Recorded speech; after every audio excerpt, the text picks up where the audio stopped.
Alrighty, folks, welcome back to Zupi, the Autotelic Mindset Podcast.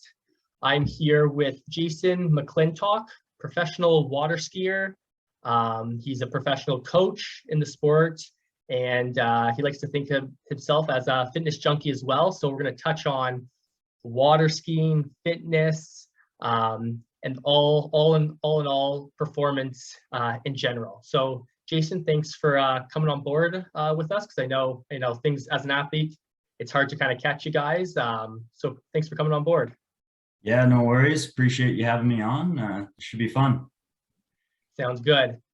So first, I just want to start with, water skiing in Canada. Like for me, I have a water skiing background and wakeboarding, but just recreational. So kind of guide us through how you got into water skiing and how it developed into you took it more serious as a sport and as a profession. Yeah, I mean, I was kind of born into it. So my grandpa actually showed up to Puslinch Lake with my aunt and uncle and my dad, and got them into it. And I mean, one thing led to another. They ended up buying the ski school and the camp, like a trailer resort that surrounded it. And now that's our family business. My dad ran it for years. My aunt and uncle ran it prior to them, or prior to my dad, sorry. And then 5 years ago, I think it was, my wife and I bought it for my dad so we can kind of do our own thing with it, just kind of make it our own baby, right? So we were in it right from the beginning, my sister and I. So right from 18 months old, my dad had me skimming across the shorelines of the beach area between up in Puslinch and Florida. Actually, we were back and forth a good amount because my dad and aunt and uncle and everybody, they were still training and competing on the national team at the time, right? So they were still hot in it, and then getting us kind of exposed, my sister and I mean, when I say us. And yeah, just one year after another, we were just more and more into it, kind of pushed into it a little bit for sure. But we loved it. My sister and I loved it. When we were in the water, we skied a lot. We trained hard. And I mean, we started competing when we were 5 and kind of breaking records along the way. Every division we entered, we're hot on the tail of records, breaking records by the time we're leaving that division, and kind of takes us right up until the national team time and Canadian records and stuff like that, right? So it's right from that birth, essentially, just in it, and it just kind of was the trajectory from the start. So with regards to being a young boy with with the wakeboarding stuff kind of coming out as well, did that ever intrigue you to maybe pursue that? Or because they're doing flips, and I know that's kind of the cool thing. Did that ever kind of push you, or you're always driven towards water skiing? Yeah, it was one of those things that, like, as it got bigger, we definitely played with it a little bit. At our school, we had some wakeboarders and taught it, and had some pretty decent wakeboarders at our site, and friends with one of the best wakeboarders that ever lived in that era, especially Jeremy Kovac, like still good buddies with him. But personally, it just never really suited me. I'm just so structured and used to that forward stance. And same thing goes with the snow. Like, I love downhill skiing. I've tried the snowboarding side of things, and I just feel uncomfortable standing sideways. It feels unnatural. I got my flipping rush from the trick skiing event. I mean, that's kind of what I specialized in on the trick ski. I wasn't the best spinner, ski line type of guy, and nobody understands what I'm talking about there. But ski lines, you're jumping over the rope, and other spins, you're just doing handle pass spins. But the flips are kind of quick, easy points. We're limited, and it's faster, less style stuff, more just kind of built around the speed in the trick event.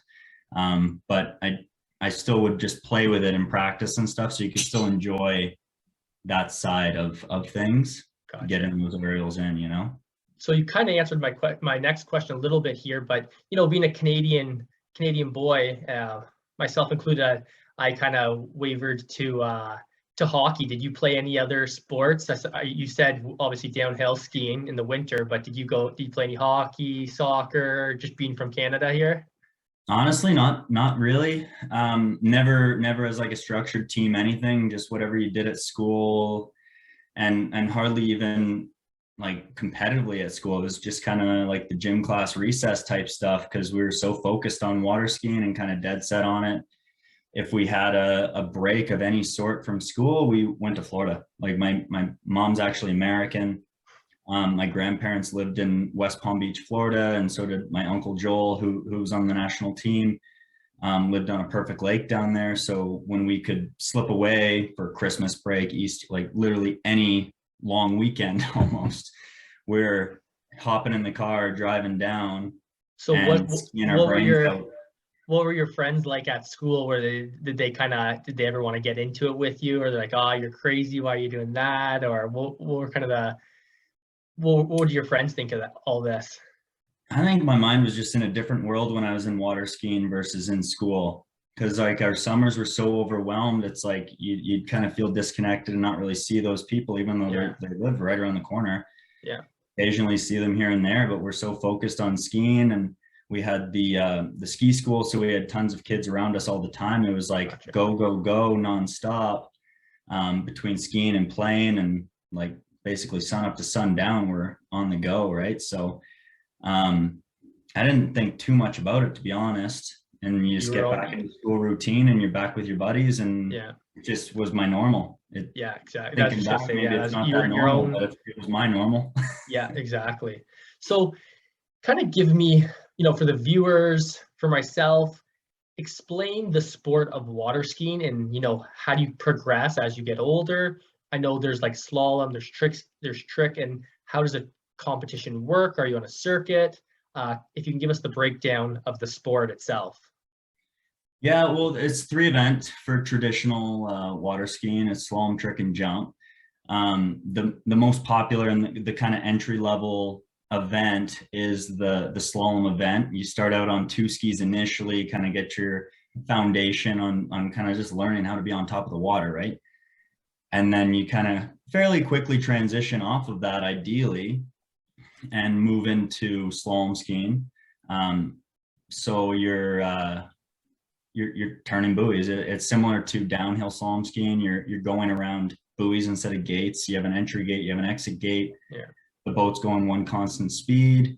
And depending on your age, division, and sex or gender, you're going to a maximum speed, and then the actual rope itself will get shorter. The buoys are dead set in place. They don't change, and course to course across the country, when it comes to competitions, they're the same distance apart within a centimeter. So it just comes down to the fastest speed, shortest rope for your division wins. It's kind of a cutthroat ordeal. It's like one mistake and you're done type thing. Similar to downhill racing, right? One little slip on an edge and you're not getting the time you want. Yeah. And then trick, it's 20 seconds, 2 passes. You can put together whatever run you want. Hand tricks and toe tricks, it's kind of, if you don't really know the sport, it's complicated as hell, but if you sort of know water skiing and trick skiing to any capacity, the handle's in your hands.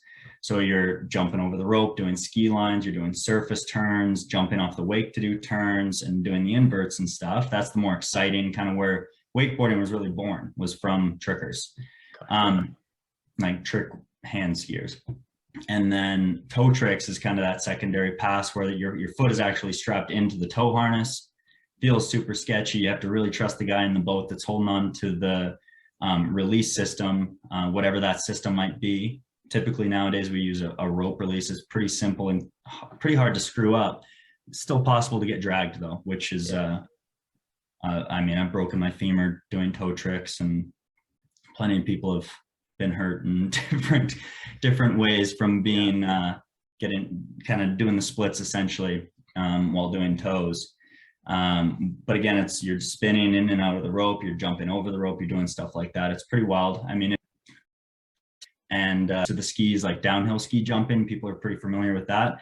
It's similar in flight to that, only we're being dragged by a boat across the horizontal surface. That's the first event I quit. I'm not built for that. I mean, I'm tall and I'm skinny, so I'm not built for dealing with that leverage and force, and had a pretty bad crash in 2007 and subtalar dislocation and patella shatter, Oh, cracked my eye yikes. socket. That was enough for me. So with like, like traditionally, like I know the slalom course, I kind of get the gist of it. Is Yeah. the ski jumping, the trick ski stuff, is that fairly new? No. It's been around for years. It's just like with everything it grows. And that's where I say like the slalom side of things is a lot more known. Yeah, It's funny because we're always battling for permits and stuff for slalom courses, and especially jumps. To put a jump in a lake, it's a liability. true. Yeah. You got a big surface just sitting out in the middle of a lake, and the slalom courses are attacked all the time by cottagers and um, just other homeowners around lakes all over Canada, and I would assume the rest of the world. And I know we're having battles constantly, but it's just some buoys in the lake. They're soft. We hit them with our legs, Yeah. and people are worried about them for their boats or just the look of the lake. I don't know, but you would almost think tricking would be the more popular one because you don't need any of that. There is a trick course in competition, but it's not required for practice at all. It's literally just when you have to start. That's it.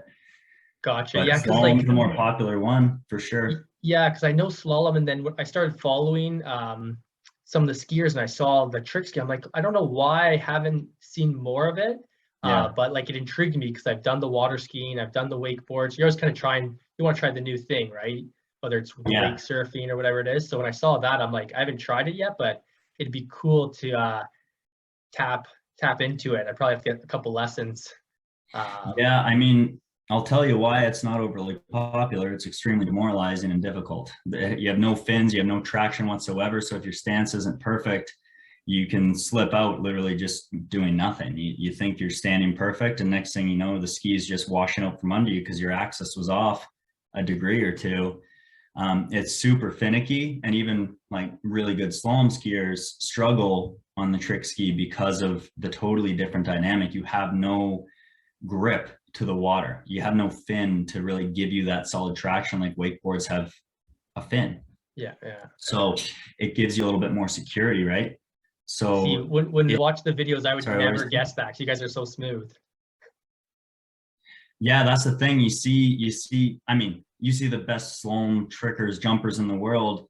It looks like it's not that big of a deal. It's not that hard, but you go do it and it's extremely difficult.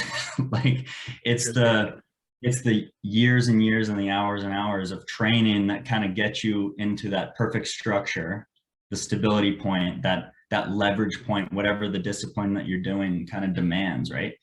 And when you're in the right stance and structure, you can take on a lot of weight, or you can pop easily off the ski, or you can maintain your balance really easily. But if you're off even a little bit, if you don't know how to recover that, you're going to lose it instantly because it's such an unnatural feeling on a trick ski. But if you know what you're doing, you can recover it, and you can get a little sloppy and kind of make it work. But Yeah. the best people in the world hardly ever lose that perfect location on the ski, so it looks like a joke.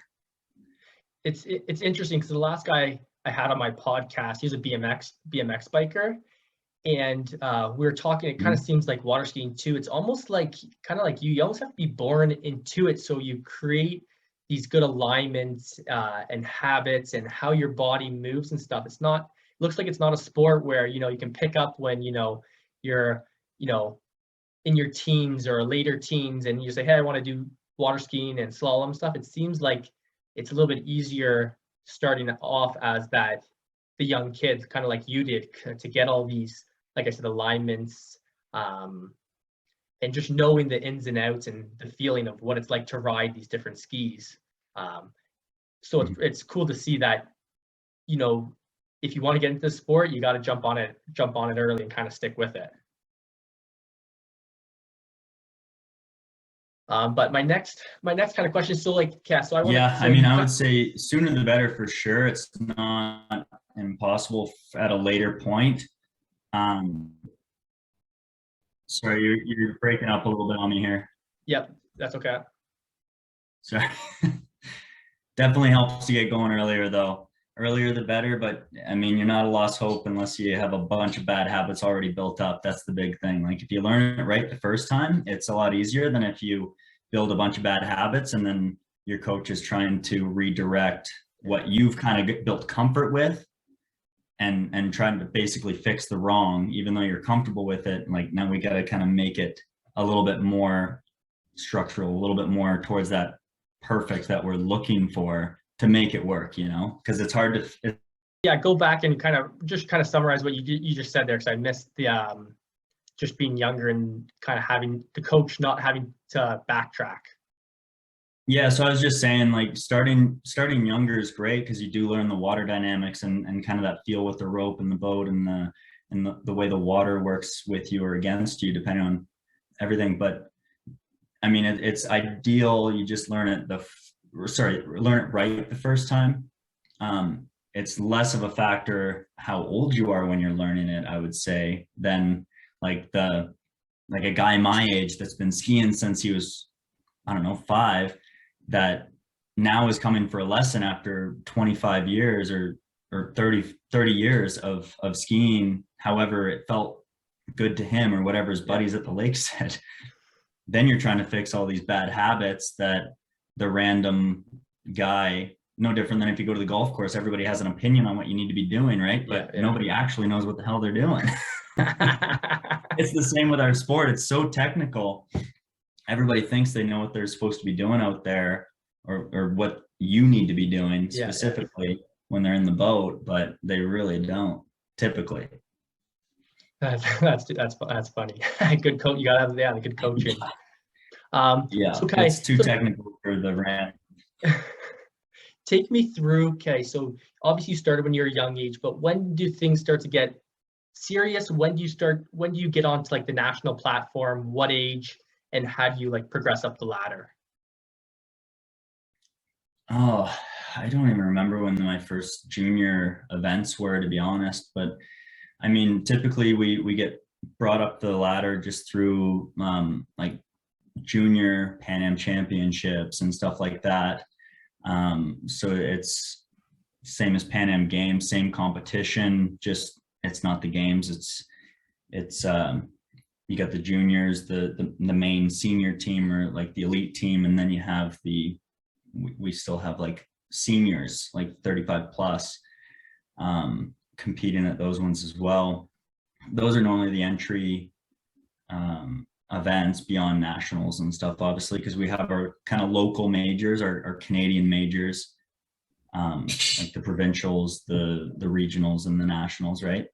Then you get recognized by the kind of national team coaches and manager, like Steve Bush.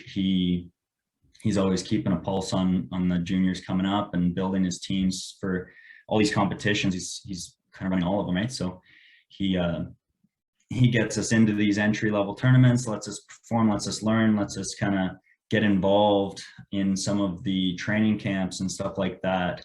Gets the best kids together in Florida, say during our winters, to let us learn some new tricks. Kind of back then we would do kind of specialized camps type thing, right? So we kind of climbed that ladder. In 2004, I think it was 2004 when I won the junior worlds, and then the next season was under 21 worlds and the senior or the elite worlds, and I competed at both of those as well.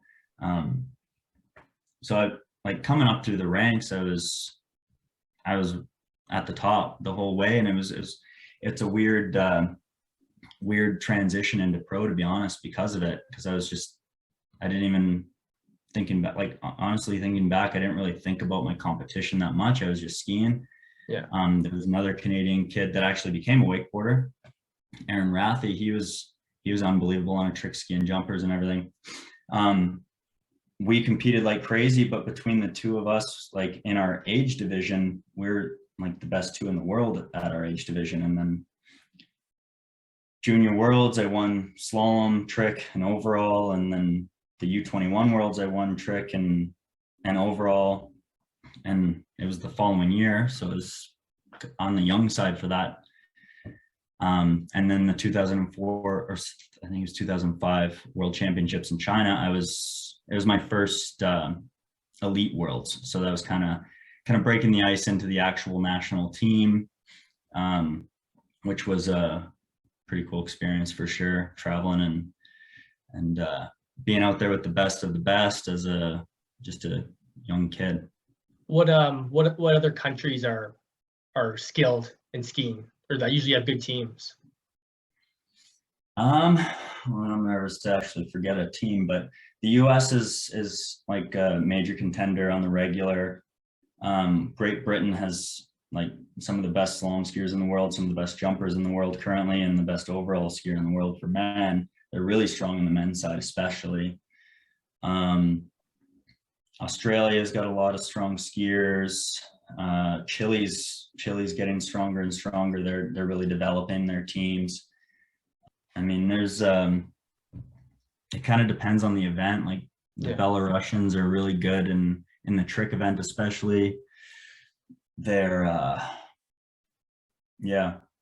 So how come have they pushed to get all the different disciplines and put it all together there? have they pushed to get skiing in the Olympics? Because it's obviously international and there's a lot of good teams out there. What's kind of the process to get that into the Olympics? Honestly, I don't know the process. I know they've been fighting for it for years, well before my time. We do have water skiers with Olympic medals because they were in there as a trial sport or event at one point. And then we've had other years where we were lined up to be in there again as trials, as far as I understand, and then ended up falling out last minute from my understanding. But honestly, I don't put too much energy into that side of things because I know we've been fighting for it for so long that it's, unless I'm really willing to put a lot into it, it's probably not even worth my mental capacity.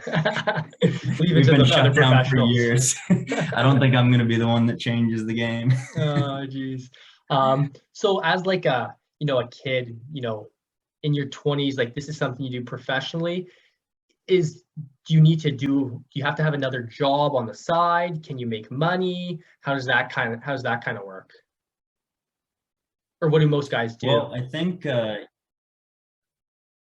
think you start out thinking that you're going to make money in the sport, and the absolute best can and do.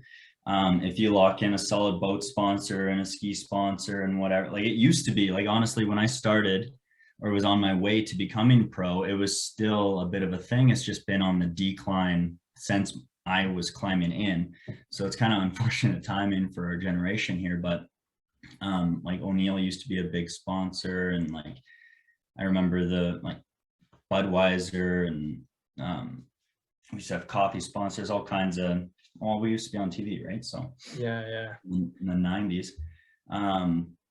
But anyway, it's kind of been on a bit of a decline. So I got really into it and kind of made it that mission in my head that I really wanted to be at the top and be able to make this my life. But then all these sponsors are falling out. It's harder and harder to get sponsors. And if you do get sponsors, it's really hard to get financial sponsors more than just product. And you start to feel silly after a while, to be honest.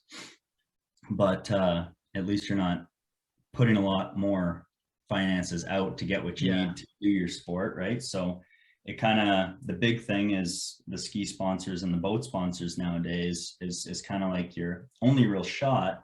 The best guys do have like good boat deals and good ski deals, and they're making a living out of it without coaching and stuff. And then I realized I need to be coaching, so it's the easiest way to still be able to focus on your skiing, do what you need as an athlete, and just kind of pass on your knowledge to others. And I've always been a big sharer. I've never been the athlete that just isn't willing to tell you how I do what I do. Yeah. I don't know, maybe that's a bad call, but I've been a sharer.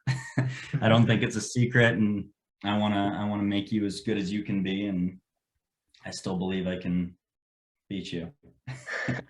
Competitive. So that's good, because that leads me right into my next kind of questions here. So I want to talk about like competition mindset, performing under pressure. Obviously, skiing is a very fast sport with regards to the slalom, like you kind of hinted on before. One little slip up, it's you don't get the time you want. The trick skiing, obviously, once again, you hinted on that. It's maybe a little bit slower, but you got to be so precise on each move, on each movement. As somebody moving up through your development, through young teen up to an adult, going into these big competitions, did you have any sort of like, what was your mindset, especially with having parents who are well educated in the sport? Was there a little more added pressure from them to meet their expectations? Kind of guide me through that process for yourself. Yeah, I mean, there was definitely a lot of pressure, I would say, growing up, and even up until more recently. Like, you just kind of have that weight on your shoulders that you want to make all the efforts of your family, your coaches, everybody that's put anything into your career. You want to make them proud. You want to make it worth their time, essentially, right? And you kind of put that pressure on yourself, and it's not really conducive to good performances typically, right? So yeah. We are lucky that, like, we are a carded sport, and we do get resources from the government. And our coach Steve Bush has always been really on top of the psychology side of things. We've worked alongside a lot of people really over the years, but a guy that I've worked with more recently over the last probably 5 is Dave Paskovich out of Calgary University here. He really helped my mindset, well, between him and my wife, to be honest, kind of changed the game a little bit for me. Let me focus the way you need to focus, as opposed to so worried about outcome and impressing everybody and like proving to everybody that you're as good as you're wanting to portray, essentially, right? Like, it took me a lot of years to realize that nobody really cares that much, really. And when you screw up, nobody's embarrassed or thinks you were crap except yourself. Yeah. Everybody else just realizes you made a mistake. They know you're better than that. They know you didn't show up to the Worlds and miss that pass because you're actually crap. They know you're a good skier. But it's just that extra pressure and just that, I don't know, that kind of negative spiral that athletes can get into. Yeah. But the way I've kind of learned to handle that, and not to say that I've just all of a sudden started crushing it, because my mind is better, but I'm way less agitated after a bad set. I'm way less I used to really kind of rage, to be honest, when I was younger, and I had to learn to deal with that. And I used to just pent it up inside, and that's not healthy either. Yeah. But to actually learn to process and learn from the mistakes and go into the next event more prepared as a result of a mistake that was made in the past.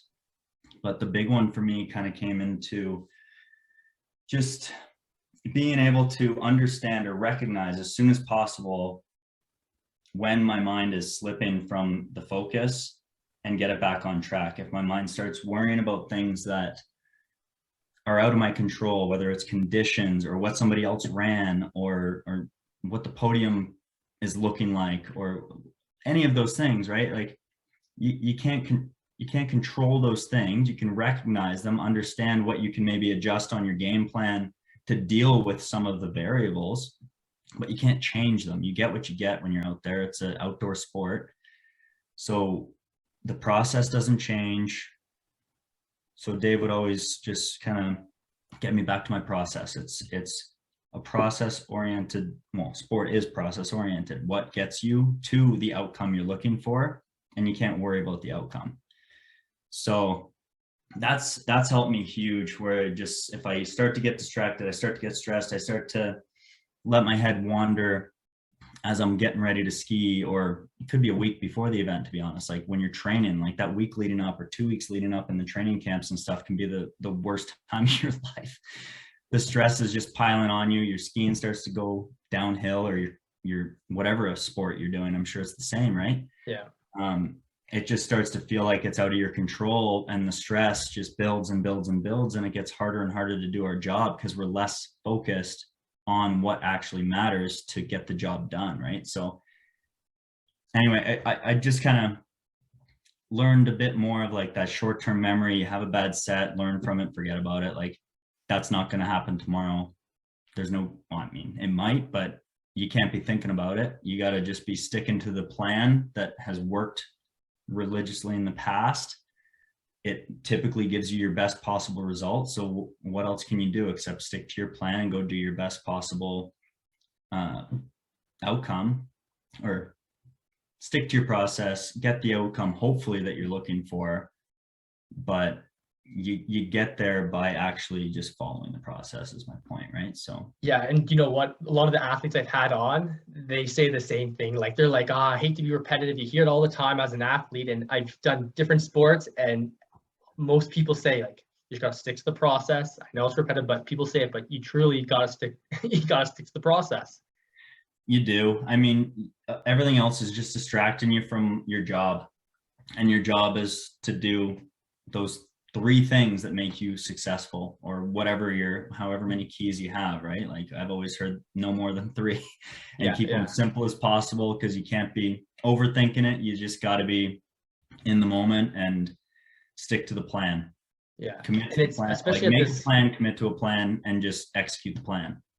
and especially at the high levels, especially after watching the Summer Olympics, like how many athletes, you know, the mental health stuff, like it's out there, right? Like you said, a week before, and you're driving yourself crazy, you know, stressing over things, you know, you can't control, but it exists, you know. And if you're not getting help, or you don't have tools to deal with it, when you get to these big moments where you need to perform, it just doesn't happen. And we've seen in these past Olympics with some of the athletes. So it exists, you know. So my next kind of follow-up question is, when you're dealing with this negative talk, once you recognize that, okay, your mind is wandering, do you say an affirmation? Do you have like an anchor, a trigger that lines you back up or refocuses you? What I would do, and what Dave kind of just taught me, is it was more when I'm at the event. That was when I was really bad, because over the years you kind of learn that the week before it can be crap. It doesn't have to be perfect. You're going through the motions, you're focusing on the keys, whatever. If you're not hitting your mark, don't get pissed off. It's not productive, it's not helpful, whatever. But when it comes to the actual day of, and you're sitting there, you're getting your gear on, you start feeling the heart rate come up, and it kind of gets into a little bit of the breathing techniques and stuff. You're trying to calm your breathing down, Yeah. so your heart rate comes down.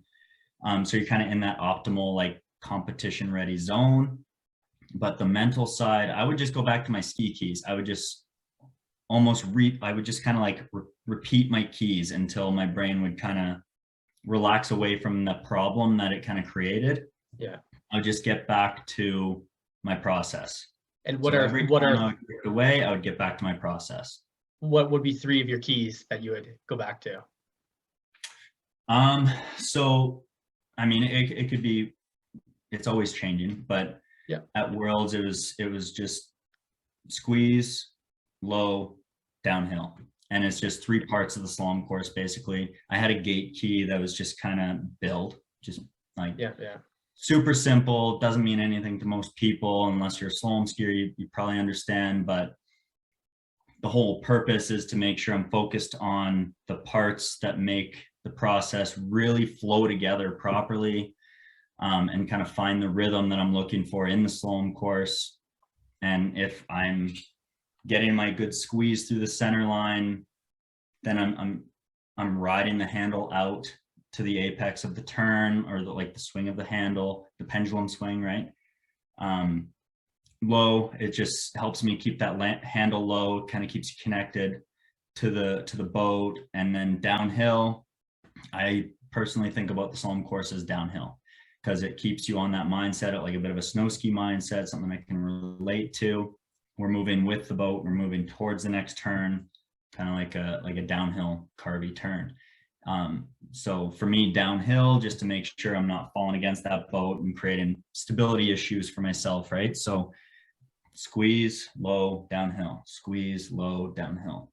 Nice. And Yeah. I just I kind of get find, into my rhythm in my mind, and I might even drift into a bit of a visualization of it, and just kind of like have that little bit of a moment, whether it's 2 or 3 turns, just to break that cycle of, oh, the wind gusted up, and well, like that little bit of panic that might start to come in. It's like, recognize it. Okay, did my game plan change? Am I going to change my starting line length? No, I think I'm going to commit to my plan here. I'm still the same. Okay, get back to my process, and that's what matters. Like, the rest doesn't. I mean, variables change 100%. Yeah. 100%. in the 100%. second. You don't really know what you're going to get. It looks like it, and then it'll change last second. So it's kind of like a total coin toss. So you can't panic too much about the wind coming up or the rain starting or the whatever might happen, right? You a couple skiers away, you still don't know what you're going to get. Yeah. And I think that's like what makes the sport unique as well, compared to some other sports where everything's kind of fixed, you know what you're going to get. So I think it just heightens the, the skill level to perform under those conditions and added pressure. But yeah, I hear what you're saying. Like a lot of athletes, like I say, like they're reciting stuff to themselves all the time. Visualization's huge. You hinted on breath as well. I'm big into like flow state. I'm not sure if you've heard of flow state. I have. So, tapping into that. And I think those are little cues that you're kind of hinting on that will help you get into those nice, feel good states, and, kind of make you ride the course as smooth as possible. And, you're doing your tricks with, least amount of effort can be, so to speak. So I love the stuff you're saying. Like everything's going together nicely, and it just flows together in that perfect rhythm or that perfect sequence or whatever. I work with a company actually called Flow Point Method, and it's all based around that same concept, that flow point. And Gotcha. It's more of a specific thing because it's a water ski company, and a slalom skier is kind of behind it all. But same concept, right? Yeah, when I saw that on your social, I was curious if that had anything to do with it. So I'm not surprised that that term is intertwined with that company. That's awesome. Yep. So I'm going to kind of jump. So we're talking about mindset, we're talking about skiing, and we know you're a coach. So when you're coaching, obviously you're teaching the technical stuff, but are you integrating some of this mindset and techniques to use as well for the younger athletes? Yeah, for sure. I mean, it's kind of like I said, I share, like, if you're competing against me and you ask me a question on the dock, I'm going to give you my honest answer, and it could be helping you make your decision for trying to beat me, but I'm still going to give you my honest answer. So that goes for when I'm coaching any level, to be honest. Typically I am coaching the competitive skiers, especially in the heat of the summer. And I'm for the most part at the local tournaments. So I'm on the dock with the kids that I'm in the boat with all week, kind of getting them prepared to leave the dock, making like doing check-ins. And like, I kind of know at least what I wanted or what I needed or what I've learned through the years. So when we're kind of gearing up for events, and you start to see the kids getting stressed or having any sort of just issues on the water, and you can tell because they're getting more agitated. They're harder on themselves going into each pass if it didn't go well, if it didn't go perfect, whatever.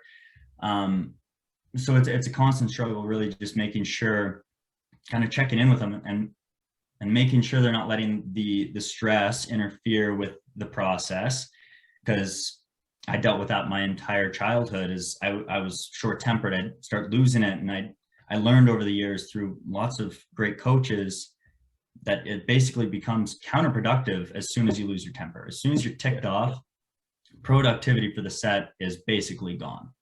I guess there's a select few that can kind of capitalize on rage in sport, but I definitely wasn't one of them. My focus would go and just, I think that's pretty normal across the board for most people.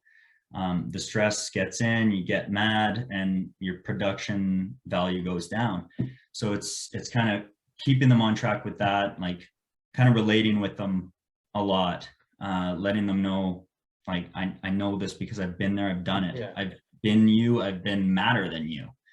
I've had more pressure on me than you. And I've learned that you need to just not care, but you need to just let this one roll off your back. Short-term memory, relax, that's set. It's a hiccup. Yeah, it didn't go the way you wanted it to go. That doesn't mean you're not going to ski well this weekend.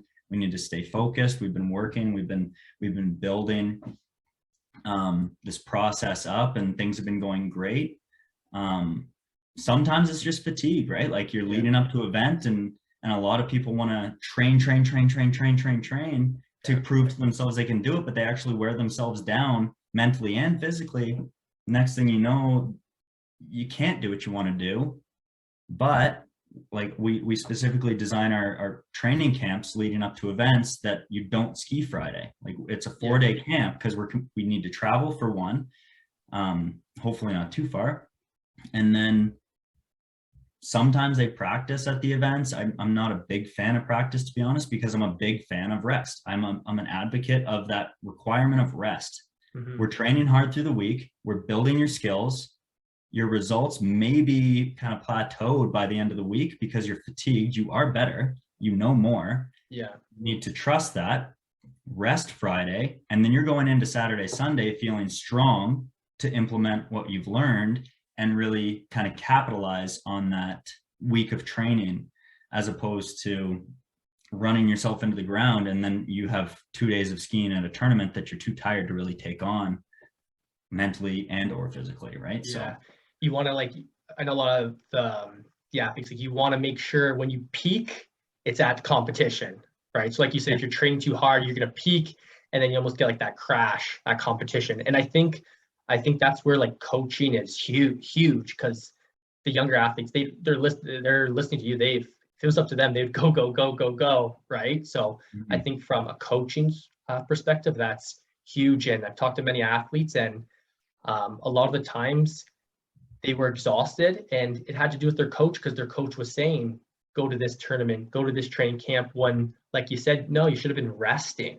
and you would have done better. So I think the element of coaching plays a key part in that process leading up to the big event or the big competition. And you have to learn through experience too. Like the athlete might say, I'm going to keep going, and then hopefully they'll see the outcome. And that's, I think, part of the process too. But it's good to have someone guiding them, like you said, earlier on, so they're not making that mistake too many times.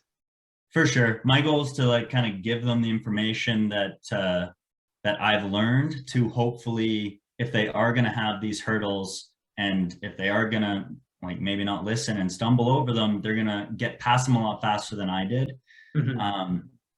Because I didn't have the tools, or I didn't have the information for a little while, or didn't trust the person, or whatever it is that kind of held me up at that hurdle, that if I was just listening to the right person, or was told the right thing, or whatever, right? I'm just trying to share what helped me get past these moments in my career, to help it's mostly the Ontario kids, to be honest, because that's who shows up to my camps, and that's who trains with me consistently, but to help them progress faster through their career. Yeah, and I also like what you're saying. I was going to kind of back to it, is with like the stress and overtraining. I always go back to the people I've talked to, is when you're stressed, you're releasing energy. So when you go up to that, when you go for your run, you think you're in mint condition. Well, all that stress leading up is now being released. So now you're fatigued, on top of the maybe overtraining and all that other stuff. But just the stress alone and that pressure you put on yourself, that negativity stuff, like you're releasing energy, whether you know it or not. And it's hard to explain sometimes the younger kids coming up, but I think with stuff that's going on with the psychology and people like you talking about it, they're starting to understand it a lot better. But it's crazy what it does to you in your performance. You know, you could have rested all day, but if you're stressing all day, your run might go down the drain just because you were just overthinking it. So, like you said, you got the physical and the mental, and trying to find that balance in between the two is kind of the key. If you can nail and get right into that nice flow state like we were talking about. You can get drained in either, right? So it's like you gotta rest the mind a little bit, and you gotta rest the body. And I mean, all good. No, I was just saying, like, sometimes it's hard to understand that not training might actually be better for you that day. Like when you're leading up to events, that you kind of mentally put more into every training session. You're more focused. You're almost tournament sets every time. And that wears on you. And then the stress obviously wears on you. And then just the body, the intensity of the sets goes up because you're kind of in that tournament mindset, and that's going to beat you up. So understanding that rest is a necessity and can actually equal a better performance. Like on a Thursday, if you're feeling dead, you could hurt yourself that day if you go out and ski. Maybe do a lighter day. It might not be your normal training plan, but maybe you need to do a lighter training session, relax a little bit, or just not train at all that day. And let your body and mind recover a little bit, and just trust, which is the hard part, that you're going to actually be better off by not training that day. Totally. Most people don't see that. Most people don't see that. They think they have to be doing their sport or doing something for their sport to get better. But on the psychological side of things, that's where just visualization comes in, right? Like you can do a set while you're laying on the couch, or you can stand up and envision yourself in motion if you need to. Kind of whatever your way of visualization is, you can kind of take a set that way, a mental set, and go through your keys, go through your process, kind of like check in on it, but you're not wearing yourself down like you would if you're preparing for an actual day of training, right? So I totally agree with you there. So this kind of leads us into, I want to kind of hear more about is it a gym, the flow method? Is it a gym? Is it a program? Is it a theory? It's a program. So Flow Point Method, it's like it's a water skier, Marcus Brown, and then his girlfriend, wife, I don't know if they're married or not, to be honest, but they've been together for a ton of years. Either way, his partner, Jenny, was a CrossFit athlete actually, and trainer. And then they developed, it's kind of CrossFit-esque, for sure, but it's kind of more mindset driven towards the needs of a water skier, kind of more specifically a slalom skier. And so that's the biggest population, but it's for me, it's great because even though I went to school for fitness, it's kind of nice to just be able to relax on that side of things and follow a program that you trust and you know is going to be good for you as an athlete in your specific sport, and really just develop a real well-balanced, like head to toe, as well as like not just strength and fitness. It actually is big on the warm-ups, big on the cool downs, like making sure that you're getting your stretching in, whether people do it or not. It is on an app or online, but for me, it really holds me accountable because I feel almost obligated to do it. If that, like, I don't know if that's the right word, but it makes me feel like I should be doing it because I know it's right. Whereas if I personally write that I should be doing X, Y, and Z, it's easy for me to kind of get tired and, oh, maybe I won't do Z. Maybe I was wrong, but I don't think Jenny was wrong. She knows what she's doing. She's really smart and knows her stuff. So I'm like, I should do it to some capacity at least. Even if I'm suffering through it, I'm going to move through it, focus on my technique, make sure I'm getting my job done. And it definitely left me feeling a lot stronger than I've gone into a season in a long time. I just started it last Christmas, basically, actually. But Oh, nice. it's a And great program. How long have they been operating for? They're pretty new. I think they just fired it up about a year before I got into it. But they've been developing it for a handful of years, with the Flow Point kind of name, has been building with Marcus, and his does a lot of filming and different stuff. He has a podcast and stuff like that. So he's been active in different ways, and then they developed this kind of all-inclusive for skiers to kind of make you not just a great skier, but also just feel good as a person. Like anybody can feel good from these workouts. They're well-rounded. They can be done at home with limited weights or anything. Ideally, you have some racks and certain pieces for sure to get the most out of it. I kind of over the years built a gym in my house, and everywhere I've moved, I've just traveled with my weights and my racks, or at the new place, get a different rack maybe if it's better, but the main parts come with me, right? So that really came in handy in 2020. Yeah, I think the fitness industry. Yeah, the fitness industry, I think, made a pivot. The home gyms became so popular. I know. I have a brother-in-law who started as a CrossFit gym, and then kind of started developing his own methodology. And over obviously the COVID stuff, everything went huge online, and home gyms just exploded. And so it's, like what you're saying, less equipment, but you're still reaping the rewards. Honestly, I prefer working out at home. There's like those early season sessions where you just feel like you'd feel embarrassed to put those weights on a bar at an actual gym with, well, you think people are watching, nobody actually cares. You kind of let your ego get in the way. You can just actually do what's right in your home. You don't have to wait for anything. I mean, if you need something, it's almost worth the purchase, because over the years it's gonna be cheaper than the whatever $40 to $150 a month that gym memberships are nowadays, right? So it's kind of, to me, I've been a big advocate of it for years, and now it's actually really making sense.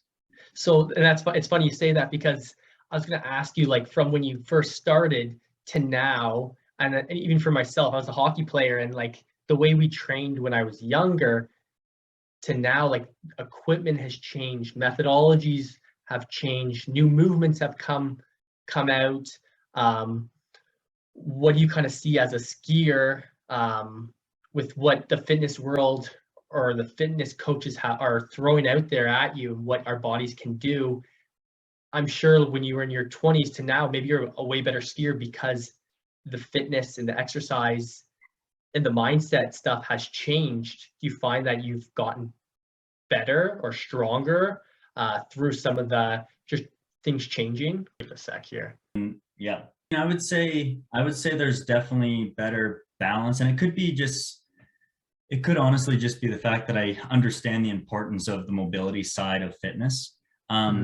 That I don't just skip that part. I'm sure my other trainers over the years are kind of ticked off that I'm thinking that this is some new thing, but but when it comes to the actual emphasis on the mobility side, I really like that with Flow Point and with Jenny, because I was very much for a couple of years just like, I'm surviving with limited exercise, because in the summer I'm in the boat all day. I don't have time to be exercising, but I'm just focused on mobility, just make sure my body can move, and then whatever strength I have access to it.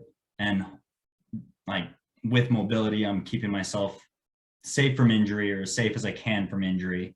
But I would say that's the biggest thing, is that like the movements I'm using in training, I've been using them over the years in different variations and different combinations, I guess, when you put circuits together or whatever. But the big emphasis on mobility, I think, has really made a big difference for myself, and I believe athletes in general currently, because you need to be able to move through the shapes that you need to be able to function in your sport, especially. And then if we're like a water skier or other sports that need to have other jobs to kind of support their passion and their drive, like you might be sitting at a desk all day. You need to be able to do your sport safely with tight hip flexors, and like understanding that there's aches and pains that come from that desk job that you need to be dealing with as well to do your sport safely and productively. So I think the mobility side of things, maybe it's an age thing, I don't know, but it's been more and more recognized to me that it's mandatory. Like if there's anything at the top of the list, it's mobility. Yeah. Yeah. The way we're doing mobility is definitely more functional feeling.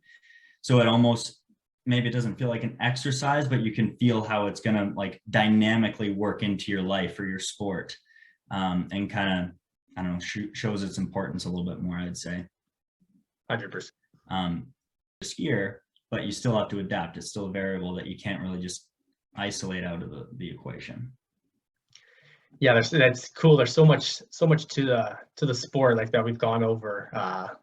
Like we talked about mindset, technique, how you make your way up, and it's cool to see like you've been doing this, let's say from the moment you were born, so to speak, but you're still, so you can see the passion when you talk about it, and it's cool to see that it hasn't, you haven't gotten sick of it or worn out from doing it over the years. So where do you see yourself now going? You're in your early 30s. Is there such thing as retirement? Where does the future hold? What does the future hold for you? I mean, there's definitely retirement. I don't think there's quitting the sport completely. So there's always going to be a capacity. I still love water skiing, right? So it's, if I stop chasing the world championships and the pro events and stuff like that, I'm not skiing. I'm not gonna quit doing what I do because I still love skiing. But the chase kind of gets exhausting after a while. I got a wife and kids. I have a business, and I'm busy all summer long, right? So it's been a struggle for the last couple of years to really stay on the real competitive side of things. And I've actually had some injuries over the last couple of years as well, compounded with 2020. So it's like 2 years of injuries and then 2020. So it's just like everything was done anyway, even though I was finally healthy again. So it was essentially 3 years of injury and out of the loop of things. But yeah, I mean, I'm definitely shifting my focus more and more towards family and kind of passing on my information to the next generation coming up, and kind of supporting the sport in that way within my province, and hopefully build into some sort of a coaching on a national platform, whether it's juniors, seniors, elite, whatever. I mean, like I said, I just love sharing what I've learned over the years, and definitely getting to the point where I'm considering, at least, well, it's hard as an athlete. It's hard to say like this was my last Worlds, because next Worlds might show up and all of a sudden my fire's relit and I just actually needed a bit of a mental decompression. I've definitely had those ups and downs where I'm like, oh, I'm done. I can't do this anymore. And then the next season starts rolling around and you've had the winter off and you're like, no, I got a fire again. Here it is. You get the itch. So it's hard to say that I'm done with it, but I've definitely been kind of taking steps towards just, if it makes sense, I'll compete. If it doesn't, it doesn't. And a lot of times it just doesn't make sense, unfortunately, to step away from business and family to go chase the sport anymore. But kind of in a limbo. We'll say I'm in a limbo here. You have your personal development, your health and wellness, your career, and your friends and family, and trying to maintain balance so you can perform at your best, whether it's in your sport, whether it's spending quality time with your family, whether it's in your business. There's transitions through life when you have to make these adjustments to rebalance your board, and such is life, right? Thanks again for coming on here. I really, really appreciate it with all the knowledge you've have shared with us, and hopefully we'll get you on again soon to keep sharing and kind of peek and see where you are in your career. Yeah, I appreciate it. That was it was a lot of fun talking with you, Ryan. Appreciate it. All right, thank you so much, Jason, for coming on there. No worries. Have a good one.